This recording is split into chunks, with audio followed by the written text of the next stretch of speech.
राज ठाकरे व उद्धव ठाकरे यांनी एक पत्रक काढत मराठी माणसाला 5 तारखेचा विजय उत्सवात सहभागी होण्याचे आवाहन केले आहे. आवाज मराठीचा या शीर्षकाखाली पत्रक काढले आहे.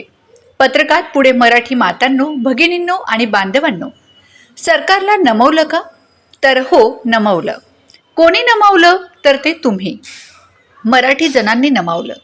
आम्ही फक्त तुमच्या वतीने संघर्ष करत होतो. त्यामुळे हा आनंद साजरा करताना सुद्धा आम्ही फक्त या मेळाव्याचे आयोजक आहोत. बाकी जल्लोष तुम्ही करायचा आहे. वादक गाजत या, जल्लोषात गुलाल उधळत या. आम्ही वाट बघतोय. आपले नम्र राज ठाकरे, उद्धव ठाकरे असा उल्लेख करण्यात आलेला आहे. 5 तारखेला होणाऱ्या विजय उत्सव मेळाव्यात ठाकरे बंधू काय बोलतात याकडे संपूर्ण महाराष्ट्राचं लक्ष लागून आहे. तुम्हाला व्हिडिओ आवडला असेल तर आत्ताच चॅनलला सबस्क्राईब करा आणि बेल आयकॉन प्रेस करायला विसरू नका.